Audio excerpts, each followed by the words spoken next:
A mí me gusta el título esto, ¿no? Cuando una no es suficiente, y espero que no sea muy provocador el título y que mi esposa me está por aquí presente y que podamos seguir. Las proteínas, la siguiente foto. Yo soy de Acapulco. Acapulco tiene una temperatura media alrededor de 30 grados centígrados. ¿Ok? Soy originario de allá. Llego a Morelia y en diciembre, bueno, en la madrugada tendrá una temperatura media como de 5 grados centígrados, ¿verdad? Actualmente la podemos disfrutar. Es decir, tenemos una variación de 25 grados centígrados y como mamíferos, ustedes saben que tenemos un sistema de termorregulación, ¿verdad? Que nos permite, pues, adaptarnos. Y esa palabra de adaptación, pues, es crucial. Hay microorganismos, creo que todo el mundo ha llevado microbiología, para los cuales es imposible desarrollarse a esa diferencia de temperatura, ¿verdad? Sería a 5 grados centígrados un cicrófilo y a 30 grados centígrados un mesófilo, ¿ok? Más arriba sería un termófilo, etc. Bueno, los humanos, aparte de contar un sistema de termorregulación, contamos con una capacidad extraordinaria, ¿verdad? Que se llama inteligencia, y que podemos usar nuestro medio ambiente a beneficio propio para poder, pues, adaptarnos en diferentes ecosistemas. Somos la especie líder en el planeta, nos guste o no, y nos tenemos un montón de responsabilidades al respecto, ¿verdad? Es decir, estamos desde África, Polo Norte, selvas, y las personas que somos de ciudad, ¿verdad? Estamos aquí inmersos en esta maraña de acero y concreto, ¿verdad? Conviviendo el día a día. Somos capaces de adaptarnos en diferentes condiciones. Y miren lo exitoso que somos. Aquí estamos, ¿verdad? La siguiente, por favor. La analogía que les presenté en la diapositiva anterior trata de ejemplificar, ¿verdad?, el proceso de adaptación. Imaginémonos aquí ese proceso de embriogénesis de un Homo sapiens, ¿verdad? Desde el proceso de fertilización entre dos gametos, dos células, ¿verdad?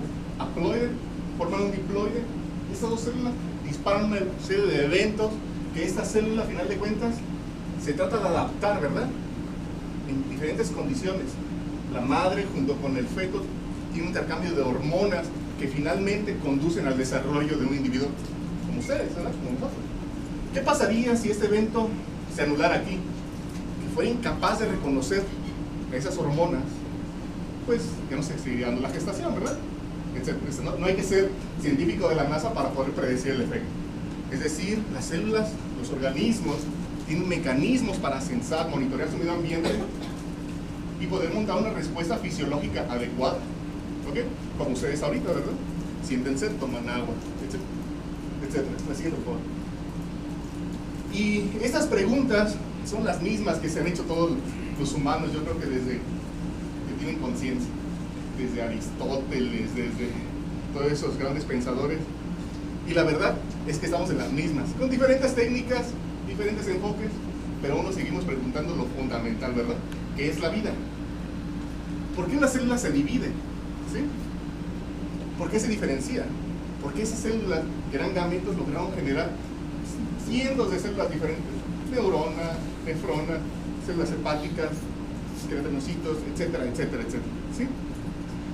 ¿Por qué una célula se enferma, se desregula y eventualmente puede tener un efecto fisiopatológico? Es decir, se va a morir. ¿Sí? ¿Por qué? ¿Y por qué ocurre la muerte celular finalmente, verdad? Todas esas preguntas uno las trata de contestar a un nivel molecular ahora. Claro que hay múltiples enfoques que para los cuales ustedes como QFBs tienen una gran capacidad para incursionar en esas distintas áreas de trabajo. Desde química pura, bioquímica, fenómenos biológicos, incluso ahora, ¿no? Uno puede hacer experimentos in silico, es decir, en la computadora, virtuales, que la verdad, pues está bien, pero el salto real es probarlo en un laboratorio, ¿verdad? Es decir, aquí está el efecto biológico. Bueno, esa es mi perspectiva. Y ahora, ¿qué les puede decir este humilde pescador? La siguiente, por favor. Esta figura trata de ejemplificar de una manera muy, muy general a una célula eucariótica. A partir de ahora vamos a hablar de eucariotes, ¿va? Los procariotes, las bacterias, como son tan pequeñitas, no vale la pena, no es cierto. No, esas son otras cosas. Esa célula, bueno, como cualquier otra célula, va a tener un núcleo, ¿verdad? Eucariótica me refiero. Y me he comido aquí todos los organelos, pero imaginemos que por aquí hay mitocondria, lisosoma, etcétera, etcétera, etcétera, ¿no? ¿Cómo?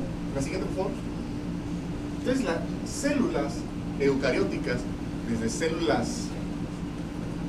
organismos unicelulares, como pueden ser ciertos hongos, organismos multicelulares como nosotros, ¿verdad?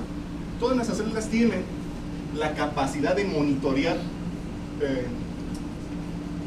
cosas en su ambiente, ¿verdad? Hormonas, factores de crecimiento, fotones. De hecho, yo lo estoy viendo porque hay un receptor en mis ojos, ¿verdad? Les pega la rodopsina que me permite después mandar un pulso eléctrico a mi cerebro y formar una imagen de ustedes. Ok. Entonces, pero ¿quién ve eso? ¿O quién monitorea eso, más bien dicho? La célula, uno de los mecanismos que logra explicar tal fenómeno es que la célula está plagada de diferentes receptores que no son más que proteínas que están embebidas en la membrana, ¿sí? La membrana es una capa lipídica, ¿verdad? Entonces hay ciertas proteínas que tienen dos dominios, un dominio que mira hacia el exterior y un dominio que mira hacia el interior, ¿ok? Hay ciertas hormonas, nutrientes, antígenos, bla, bla, bla, que son incapaces de atravesar esta membrana, porque como ustedes saben mejor que yo, tiene una especificidad, ¿verdad?, de transporte. Hay cosas que no pueden atravesarla. Por lo tanto, necesitan interactuar con un receptor que a su vez, de alguna forma, transduce esta señal, ¿verdad?, hacia el interior. Es decir, hay otras proteínas que se asocian al receptor en su cara citoplasmática y finalmente pasan al interior del núcleo, en donde apagan o encienden un montón de genes que finalmente conducen a una respuesta fisiológica. ¿Sí? Ok, la siguiente foto. Y el concepto que les estoy mencionando es un concepto que está ilustrado aquí en esta diapositiva de manera muy sencilla. Un estímulo interactúa con un receptor, hay una vía de señalización que sería como una autopista, ¿verdad?, de comunicación, que tiene que llegar hasta el núcleo y de aquí montar una respuesta celular. El concepto es sencillo. Esta es una forma de comunicación. Hay otras formas de comunicación, por supuesto, impulsos eléctricos, ¿verdad? Hay hormonas como las sexuales que entran directamente hasta el núcleo y activan genes o apagan genes. Pero bueno, de esas no vamos a hablar el día de hoy. La siguiente, por favor. Si nosotros miramos, los países avanzados, en parte son avanzados porque miran al futuro, ¿sí? Es como ustedes, un día van a formar un hogar, ¿verdad? Y van a tener ustedes un presupuesto anual. Y ustedes van a decir, del presupuesto anual voy a destinar el 5% a educación, ¿no? O el 20% a pachanga, según sea el caso, ¿verdad? Entonces, eso, a la larga, generación tras generación, quizás nosotros ya no somos relevantes, pero la siguiente generación, y consecutivamente la siguiente generación, ese aporte de flujo económico o de recursos en general, tiempo y dinero, va a fructificar en algo. ¿Sí? Quizás uno, digo, es irrelevante porque quizás los tiempos a veces no nos alcanzan en nuestro tiempo de vida, ¿verdad? Sino que hay que esperar que vayamos avanzando en generación tras generación. Bueno, los países avanzados así son, ¿sí? Ellos no miran entre 6 años a ver si va a venir este cuate, en 6 años se van a acabar los problemas, no, miran a 100 años, 50 años, etc. Y lo que les quiero comentar eso es por lo siguiente. Ellos lanzaron una iniciativa muy ambiciosa, el gobierno de los Estados Unidos principalmente, en donde les interesaba saber, en los años 90, cómo estaba organizado su genoma, o nuestro genoma, ¿verdad? Ya para ese entonces existía tecnología para secuenciar genomas. Claro, la tecnología se había aplicado a organismos relativamente sencillos, poco complejos desde el punto de vista genómico, como bacterias, virus y algunas levaduras, ¿ok? Pero lanzarse a una empresa en donde uno quisiera secuenciar un organismo tan complejo como un mamífero, pues era una locura, ¿verdad? Bueno, el chiste es que el proyecto consumió $10,000 millones y casi una década, ¿sí? Y finalmente, este es el bosquejo que salió a principios del año 2000, una revista Science, ya les dijeron, ¿verdad?, las revistas, en donde se describe el primer borrador, como que el primer manuscrito de nuestro genoma, ¿saben? Estamos hablando del año 2000, ya pasaron más de una década. Y en ese recuadro, no se va a ver, ni lo intenten mirar, pero bueno, ese círculo menciona todas las funciones del genoma, ¿sí? Del genoma humano en aquel entonces, gran parte del genoma, casi 41% de los genes, en total tenemos nosotros alrededor de 30,000 genes, el 41% casi, que serían, vamos, números redondos, 15,000 genes, no se conocían su función. El restante, pues estaban pues en las funciones que ustedes se pueden imaginar: transporte, enzimas que tienen que ver con regulación, con enzimas de metabolismo de ácidos nucleicos, factores de transcripción, etc. Pero fíjense ustedes, de los 30.000 genes, el 5%, ¿sí? Es decir, 1.500 genes de esos 30.000 están dedicados única y exclusivamente a monitorear lo que hay afuera. ¿Sí? O sea, vemos la cantidad que ha puesto nuestro organismo en única y exclusivamente a ver quién está afuera. ¿Sí? Es como si ustedes pusieran cámaras de video afuera de su casa, ¿verdad? Un montón de cosas, claro, con sensores. La siguiente, por favor. Y dentro de esos receptores, los campeones por el número son los receptores acoplados a proteínas G. ¿No hemos hablado de proteínas G? Espérenme tantito y vamos a hablar, ¿verdad? Ahorita se los presento. De esos 1.500 genes, cerca de 1.000 genes codifican potencialmente para receptores acoplados a proteínas G. Diramos, ¿qué sirven esas cosas? Pues déjenme decirle que el 30-40% de las prescripciones médicas que ustedes van a ir a comprar alguna vez en su vida le pegan a estos receptores. ¿Sí? Medicamentos que modulan el comportamiento, porque serotonina, adrenalina, etcétera, se unen a estos receptores. Antihipertensivos se unen a estos receptores, etcétera. ¿Ok? Nada más, por eso es la importancia. La siguiente, por favor. O la anterior. Entonces, como cualquier otro receptor membranal que es parte integral de membrana, va a tener 2 o 3 dominios. Un dominio que mira hacia el exterior, que está sensando, ¿verdad?, el estímulo, esa bolita que aparecía por ahí. Una parte que mira hacia el interior, que interactúa con otras proteínas y que le pasa la señal del estímulo, ¿verdad? Porque el estímulo no puede atravesar la membrana, ¿ok? Le pasa la señal y esas proteínas son activadas y conducen la señal, quién sabe a dónde, pero finalmente da una respuesta fisiológica. Y por supuesto tiene por aquí una parte que está cruzando la membrana literalmente, ¿sí? Y como mis alumnos de enzimología sabrán, esos aminoácidos tienen un carácter hidrofóbico, ¿verdad? Forman alfa hélices y de esa forma pueden interactuar con la membrana. ¿Ok? La siguiente, por favor. Y si son tantos,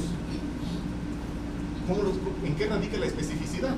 Bueno, al igual que los humanos, si viniera un extraterrestre y nos clasificara, diría, bueno, hay mamíferos, ¿verdad? Un montón, ¿sí? Hay primates, o hay menos, ¿verdad?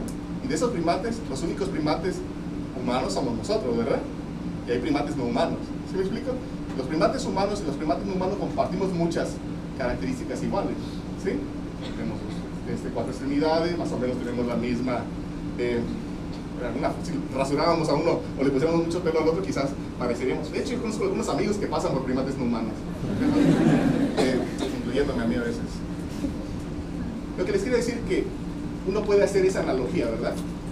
Somos primates todos, pero tenemos características que nos definen, ¿verdad? Como primates no humanos, como Pantroglodites, que es el changuito que ustedes conocen, o Homo sapiens, ¿verdad? Nosotros. Entonces, igual los receptores tienen características comunes, pero tienen sitios que varían, ¿no? Esta diapositiva muestra parte de la región aminoacídica de estos receptores, letra por letra, ¿ok? No tienen por qué ver nada de eso. Pero ubicamos 7 dominios transmembranales, ¿verdad? Si hacemos un análisis de hidrofobicidad, podemos ubicar 7 regiones potencialmente que están atravesando membrana. Pues todos van a tener eso, ¿verdad? 7 dominios transmembranales, todos tienen lo mismo. Y van a tener cosas distintas, quizás en su secuencia, lo cual definiría la especificidad por el estímulo que estén percibiendo. Nada más quiero que se queden con ese concepto. La siguiente, por favor. Y bueno, esta área la verdad es que ha dado muchos premios Nobel. El más reciente fue el de este año, a estas 2 personas, son 2 investigadores estadounidenses, Lefkowitz, cuando viene esa terminación ITZ, judío, ¿ok? Judío y otro cuate, ¿no? Estas 2 personas fueron los primeros que clonaron, secuenciaron y demostraron la función fisiológica de un receptor acoplado a proteína C.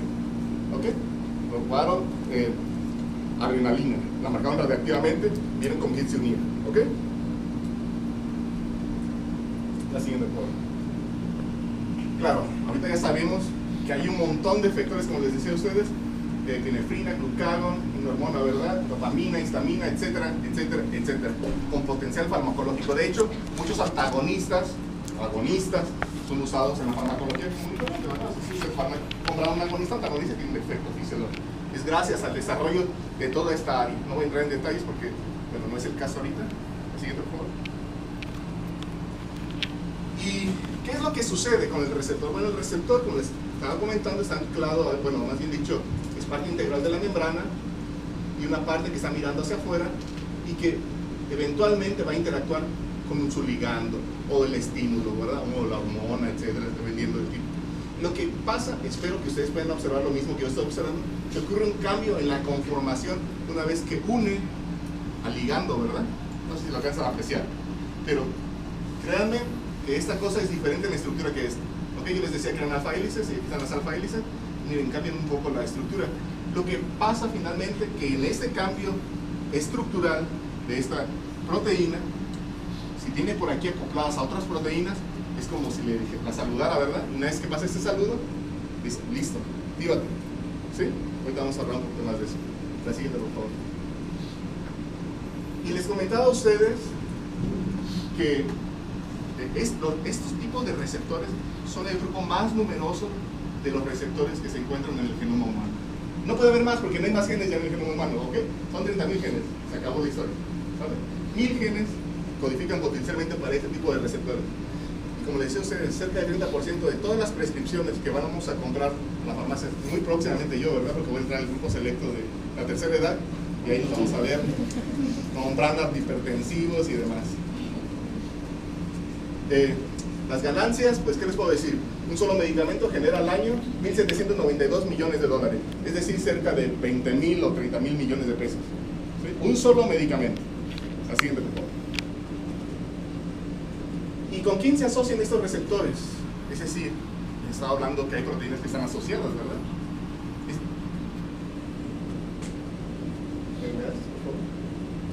Estos receptores se asocian con un complejo heterotrimérico, ¿verdad?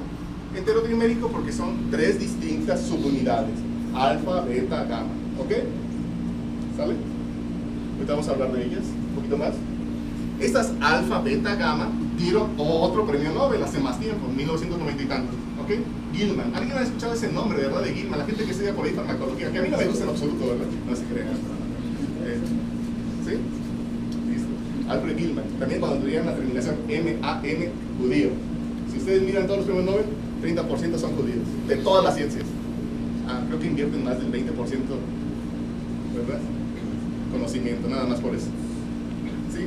Esta persona, Gilman, aún sigue viva, está en la universidad se llama el Harvard del Sur, se llama el Southwestern Medical School en Texas. Como los tejanos, cuando hacen algo lo hacen en grande, pues para competir directamente contra Harvard, ¿verdad?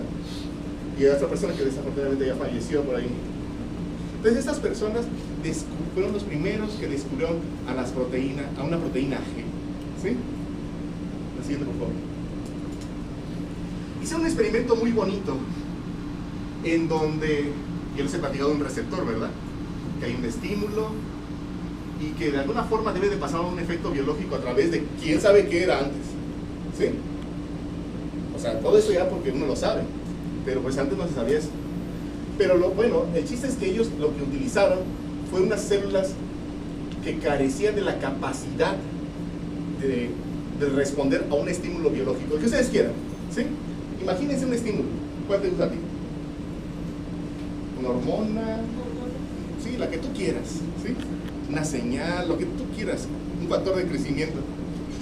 Entonces, cuando está presente ese factor de crecimiento, ¿qué te gusta que suceda? Que la célula se divida, que la célula se muera, que la célula, no sé, se diferencie, lo que tú quieras, un efecto biológico. ¿Sí? Ese es el concepto que quiero transmitirle. Entonces, es decir, la célula normal, ustedes ponen el estímulo y sucede algo, ¿ok?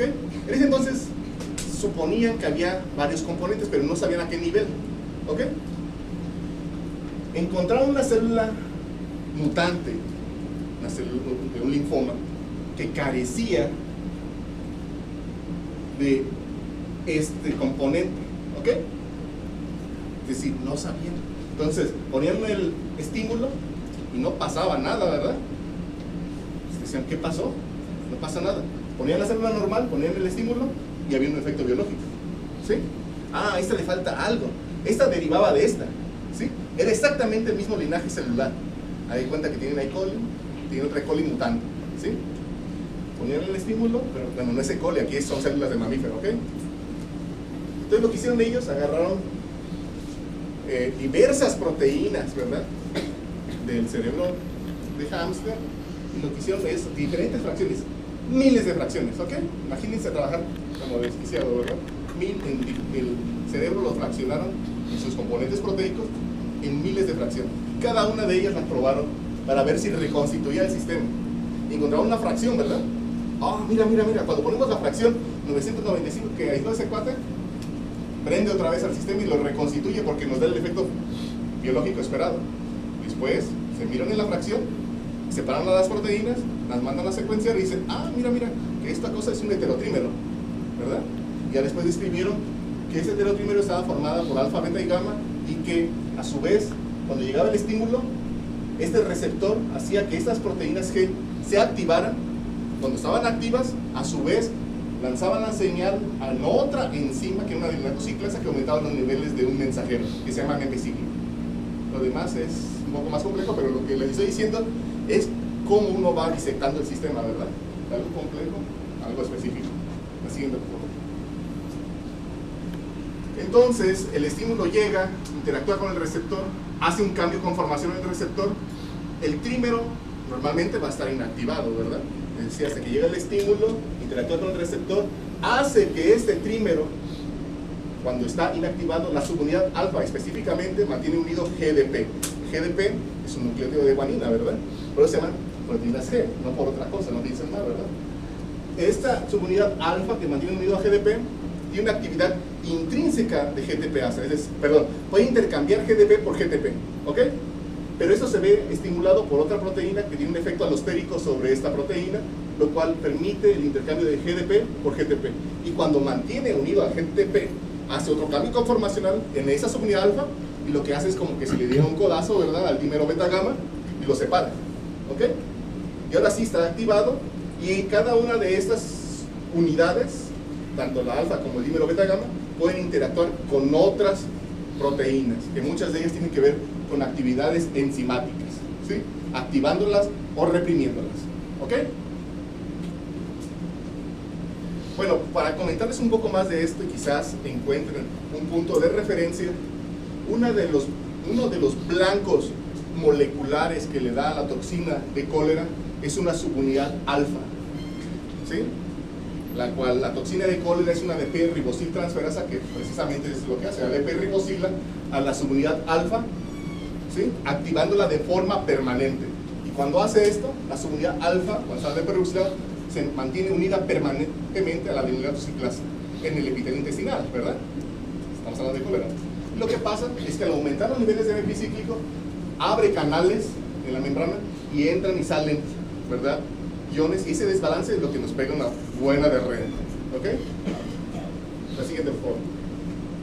Entonces, en conclusión, estas proteínas G heterotriméricas son como el interruptor de la luz, ¿verdad? Se prenden, se apagan, ¿ok? Se prenden, causa un efecto biológico, se apaga, va a cesar dicho efecto biológico, ¿ok? La siguiente, por favor. Y uno puede probar, bueno, esa es una parte muy específica y creo que no vale la pena ahorita mencionar eso. La siguiente, por favor. Entonces, el paradigma, es decir, el santo grial, ¿verdad?, que siempre se ha dicho, es que este trímero alfa, beta, gamma se mantiene unido a este receptor específico, ¿verdad?, de 7 pasos transmembranales, que cuando llega el estímulo causa un cambio conformacional en el receptor y se hace la disociación del trímero, ¿verdad? Cada una de estas unidades de señalamiento va a tener un efector distinto y va a dar una respuesta celular diferente, la que sea, ¿ok? Eso es lo que se sabía durante mucho tiempo. La siguiente, por favor. La cosa es que yo creo que hay que mandar a las proteínas a la escuela para que se enseñen a cómo se deben de comportar.